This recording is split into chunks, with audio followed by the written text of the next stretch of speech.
ఓం శ్రీ విష్ణుదేవాయ నమః. ఈరోజు పద్మపురాణంలోని పృథువు యొక్క వృత్తాంతం గురించి తెలుసుకుందాము.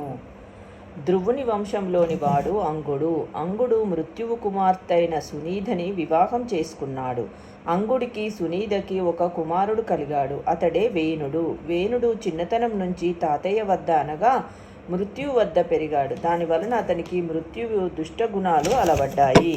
అంగుడు తర్వాత వేణుడు రాజయ్యాడు. అతడు దేవతల విరోధిగా మారాడు. యజ్ఞయాగాదులను తన రాజ్యంలో చేయుటకు వీలు లేదని ఆజ్ఞాపించాడు. దైవ పూజలను నిషేధించాడు. తన రాజ్యంలో ఉన్న వారందరూ తననే పూజించాలని ఆదేశించాడు. తన ఆజ్ఞలను మీరిన వారిని కఠినంగా శిక్షించసాగాడు. ఋషులు అతని సన్మార్గంలో పెట్టడానికి ప్రయత్నించి విఫలులయ్యారు. ప్రజల బాధలను నివారించుటకు ఋషులు వేణుడిని శపించి నశింపచేశారు. వేణుడికి సంతానం లేదు. రాజు లేకపోతే రాజ్యం అరాచకమైపోతుంది. కాబట్టి వేణుడు చనిపోయాక ఋషులు వేణుడి శరీరాన్ని ముద్దగా చేయటం ప్రారంభించారు. అందులోంచి వారసుడు పుట్టాలని వారి ఆకాంక్ష. ముద్దగా పిసుకుతున్నప్పుడు ఆ ముద్దలోంచి మొదటగా ఆవిర్భవించినది ఒక మరుగుజ్జువాడు. అతడు నల్లగా అందవికారంగా ఉన్నాడు. వేణుడిలో ఉన్న దుష్టత్వం అంతా మరుగుజ్జులో ప్రవేశించింది. ఇక వేణుడిలో దుష్టత్వం అనేది మిగలకుండా పోయింది. ఇంకా వేణుడు కుడి చేతిని మర్దించగా దాని నుంచి ఒక అందమైన పుత్రుడు పుట్టాడు. అతడు యౌవనవంతంగా ధనుర్మానాలు ధరించి గదాధరుడై ఉన్నాడు. అతడు కవచం కూడా ధరించి ఉన్నాడు. ఎంతో శ్రమించి పుట్టినవాడు కాబట్టి అతడికి పృథు అని పేరు వచ్చింది. ఋషులు పృథుని రాజ్యానికి రాజుగా పట్టాభిషేకం చేశారు. పృథు రాజుగా సింహాసనం అధిష్ఠించిన నాటికే రాజ్యంలో కరువు విలయతాండవం చేస్తున్నది. నదులు ఎండి పంటలు పండక ప్రజలు ఆకలితో అల్లాడసాగారు. తన రాజ్యంలోని ప్రజలకు కడుపు నిండుగా ఆహారాన్ని అందించని భూమిపై పృథువుకు చాలా కోపం వచ్చింది. భూమిని సంహరించడానికి ధనుస్సును ఎక్కుపెట్టి బాణాలు వేయబోయాడు.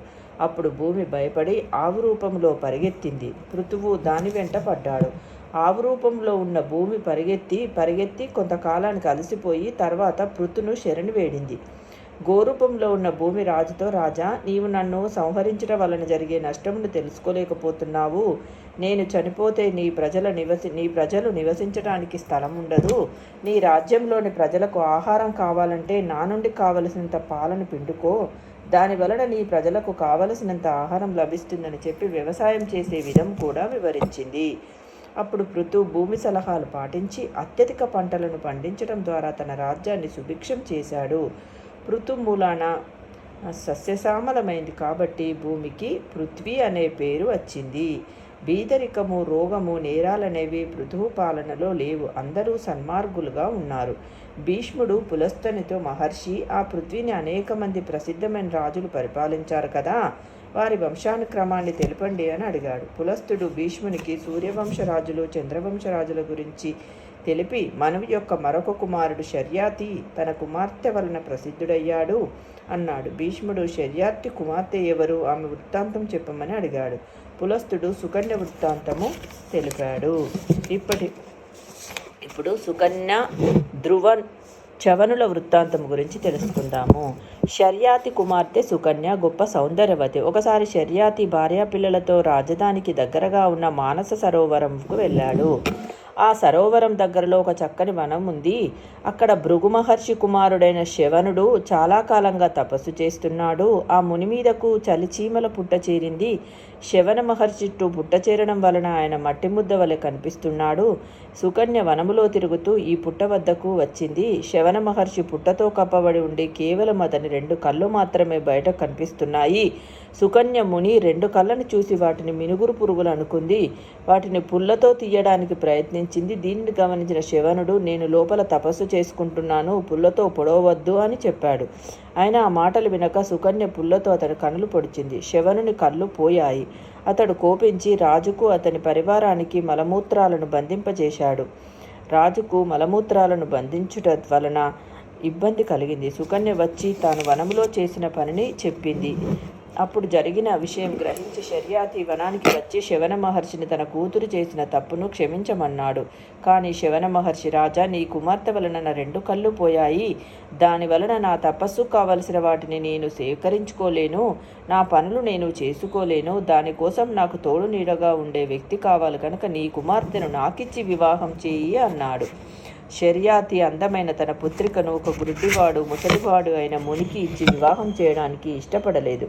సుకన్య తండ్రిని ఒప్పించి శవనుని వివాహం చేసుకుంది. వివాహం జరిగిన తర్వాత శర్యాతి అల్లుడైన శవనునికి ధన కనక వస్తువాహనాలు సమర్పించాడు. కానీ శవనుడు వాటిని సున్నితంగా తిరస్కరించి సుకన్యయే నాకు అత్యంత విలువైన బహుమతి అన్నాడు. సుకన్య కూడా నారచీరలు కట్టుకొని శవనముని ఆశ్రమానికి బయలుదేరింది. సుకన్య తన భర్త అయిన శవనునికి అన్ని రకాల ఉపచర్యలు చేస్తూ అతనికి ఏ లోటు జరగకుండా చూస్తున్నది. ప్రతిరోజు వలనే ఒకరోజు సుకన్య నదికి వెళ్ళి స్నానం చేసి తడిబట్టలతో మంచినీరు తీసుకువస్తున్నది. అశ్విని దేవతలు ఆమెను చూసి ఆమె అందానికి ముగ్ధులయ్యి ఆమెతో పరిచయం చేసుకున్నారు. సుకన్య తాను శవన మహర్షి భార్యనని చెప్పింది. వారు సుకన్యతో, నవయౌవన సుందరివి, నీవు ఆ గుడ్డివాడితో ఆకులు అలములు తింటూ ఈ అడవిలో ఉండి నీ జీవితాన్ని వృధా చేసుకుంటున్నావు. నీవు అంగీకరిస్తే నీవు రాజభోగాలతో జీవించవచ్చు అని ఆమెలో ఆశలు రేకెత్తించబోయారు. కానీ సుకన్య ప్రతివతా ధర్మాలు తెలిసిన స్త్రీ. ఆమె వారితో, అశ్విని దేవతలారా, మీరు సాక్షాత్తు సూర్యభగవానుని పుత్రులు, మరి ఈ విధంగా మాట్లాడకూడదు. ధర్మాధర్మాలు మీకు తెలియవా? తెలిసి ఈ విధంగా అమర్యాదగా ప్రవర్తించడం మంచిది కాదు. మీరు వెంటనే వెళ్ళిపోండి, లేదా నేను శపిస్తాను అని హెచ్చరించింది. అశ్విని దేవతలు భయపడ్డారు. తెలివిగా తమ తప్పును చేసుకోవాలనుకున్నారు. వారు సుకన్యతో, సాధ్వీమని, మా పరీక్షలో నీవు గెలిచావు. మేము నీ భర్తను మావలి అందమైన యువకునిగా మారుస్తాము. నీవు మా ముగ్గురిలో నీ భర్త ఎవరో గుర్తుపట్టి నీ ప్రాతిపత్యాన్ని లోకానికి చాటు అన్నాడు. సుకన్య ఈ విషయము శవన మహర్షికి చెప్పింది. ఆయన అంగీకరించమంటాడు. అశ్విని దేవతలు శవన మహర్షితో సహా నదిలో మునిగారు. ఒకే రూపురేఖలతో ముగ్గురు యువకులు నది నుండి బయటకు వచ్చారు. సుకన్యకు వారిలో తన భర్త ఎవరో అర్థం కాలేదు. ఆమె దేవిని ప్రార్థించింది. తన భర్తను గుర్తించింది. అశ్విని దేవతలు శవన మహర్షి దంపతులకు నమస్కరించి వారి లోకాలకు వెళ్ళబోయారు. శవనుడు వారిని వరం కోరుకోమన్నాడు. వారు తాము దేవతలైనప్పటికీ యజ్ఞయాగాదులలో సోమరసాన్ని ఇంద్రుడు ఇవ్వడం లేదు. అది మాకు చాలా బాధగా ఉంది అన్నారు. వారికి సోమరసం ఇచ్చే ఏర్పాట్లు చేస్తానన్నాడు శవనుడు. అశ్విని దేవతలు సంతోషంగా వారి లోకానికి వెళ్ళారు. శర్యాషి దంపతులు అడవిలో సుకన్య ఎలా ఉందో చూడాలని శవన మహర్షి ఆశ్రమంకు వచ్చారు. అక్కడ సుకన్య ఒక నవ యువకుడితో ఉండటం చూసి ఆమెను అనుమానించారు. సుకన్య వారికి జరిగిన విషయం చెప్పి ఆ యువకుడే శవనముని అని చెప్పింది. శర్యాతి దంపతులు సంతోషించారు. శవనుడు శర్యాతిని యాగం చేయమంటాడు. శర్యాతి యాగాన్ని చేస్తాడు. ఆ యాగానికి అందరితో పాటు అశ్విని దేవతలు కూడా వస్తారు.